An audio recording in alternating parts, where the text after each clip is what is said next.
Have you ever stood in the middle of a grocery aisle, heart racing, unsure whether your child is having a tantrum or experiencing a meltdown? You're not alone, and most parents, with awesome children or not, start out confused. But understanding the difference can change everything about how you support your child. Welcome back, Kind Parent Collective. Today we're diving into one of the most misunderstood parts of parenting autistic children: the difference between meltdowns and tantrums, what they actually mean, why they happen, and how to respond in ways that bring regulation, connection, and confidence for both you and your child. Ready? Because this is Kind Parent Collective. Less perfect parent, more real one. What meltdowns really are. Let's start with meltdowns.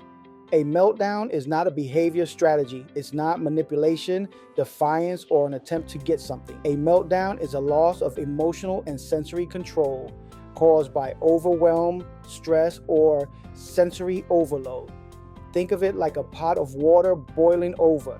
The moment it spills isn't the problem. The buildup that led there is. Meltdowns often come from too much noise, too much unpredictability, too much communication demand, or simply too many stresses the child can no longer process. During a meltdown, the child cannot reason, negotiate, or snap out of it. Their nervous system is in survival mode. That means what they need most is safety, calm, and understanding, not consequences, lectures, or correction. And here's something comforting: meltdowns are not signs of bad parenting. They are signs that your child is overwhelmed, not misbehaving. What tantrums actually are. Now let's talk about tantrums. Tantrums are typically goal-driven behaviors. A child may want a toy, want your attention, or want to avoid something unpleasant. Neurotypical and neurodivergent kids both have tantrums. It's part of early development, communication, and learning boundaries. The biggest difference is this: during a tantrum, a child still has some control. They may pause to see your reaction, shift strategies, or stop when their goal is met. This doesn't make tantrums bad. They're normal. They're communication, but they require a different response from meltdowns. Instead of calming overload, you're guiding the child through frustration, limit setting, and emotional expression in a healthy way. Why the confusion happens. Many parents confuse meltdowns and tantrums because on the outside they can look the same: crying, yelling, dropping to the floor, refusing to move, hitting, or shutting down. But internally, they come from completely different places. And understanding the internal experience is what allows you to respond in a way that actually supports your child. Some children even start with a tantrum and slide into a meltdown. They become so overwhelmed by the intensity of their own emotions that their nervous system tips over. When that happens, the child loses control and needs regulation, not consequences. When you know the difference, everything becomes clearer. Signs you're seeing a meltdown. Here are some common signals that you're looking at a meltdown. Your child is overwhelmed by noise, lights, crowds, transitions, or unexpected changes.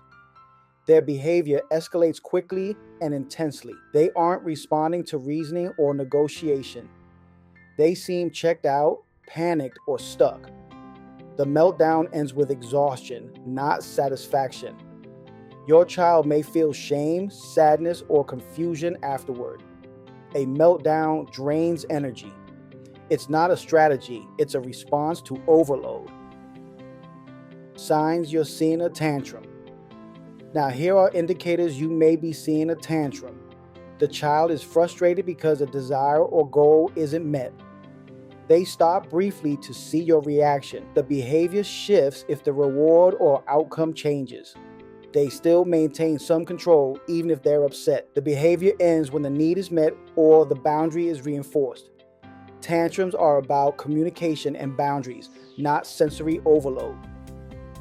How to respond to meltdowns. Meltdowns require co-regulation, not discipline. Here's what helps: stay calm, even if they can. Your calm body becomes their borrowed nervous system. Reduce sensory input. Soften your voice, dim lights, move to a quieter area if possible. Speak simply and gently, short, reassuring phrases like, "You're safe, I'm here." Avoid reasoning during the peak. Talk through things only after they're regulated, not during overwhelm. Offer grounding tools. Deep pressure, slow breathing, a familiar object, or physical closeness if they want it. When you respond to meltdowns with safety and compassion, you're teaching your child that big feelings don't make them too much, they make them human. How to respond to tantrums. Tantrums require consistency rather than soothing overload. The focus is on teaching emotional expression and boundaries. Hold your boundary gently but firmly. Like, you can be upset, but hitting isn't okay. Validate the emotion like, "I see you're frustrated that we can't stay longer." Offer choices when appropriate, like, "Do you want 2 minutes or 5 minutes before we leave?" Avoid giving in to the behavior. This teaches communication, not escalation. Reconnect afterwards. A tantrum is a chance to teach emotional resilience, not punish it. Understanding your child's cues. Every child has their own signals: flapping, pacing, covering ears, withdrawing, repeating phrases, or shutting down. These are often the earliest signs of overwhelm. When parents learn to recognize these cues, they can prevent many meltdowns before they peak. You are not trying to eliminate meltdowns. You are trying to help your child feel safe and regulated in a world that's often unpredictable. That's real support. That's real connection. That's real parenting.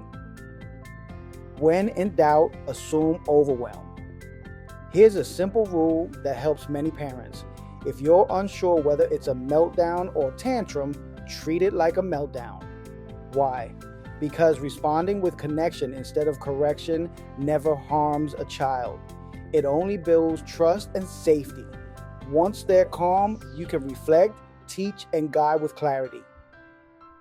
Your regulation shapes theirs. One of the most powerful truths in parenting, especially when supporting autistic children, is this: your regulation shapes their regulation. Children absorb the emotional energy around them. When they're overwhelmed, they lean on the adults they trust most to anchor them. That doesn't mean you have to stay perfectly calm every time. It means showing up with presence, patience, and self-awareness. If your child is spiraling and you take a slow breath, lower your shoulders, and soften your voice, you're showing them a path back to calm without saying a word. You're modeling emotional safety, and over time, they learn to borrow that calm until they can find their own. Thanks for being here today. Remember, there's no such thing as a perfect parent, just a present one. If this helped you feel more confident or understood, consider joining the community by liking the video or subscribing, not for the algorithm, but because your journey matters. And if today was rough, you still did enough. Catch you on the next one.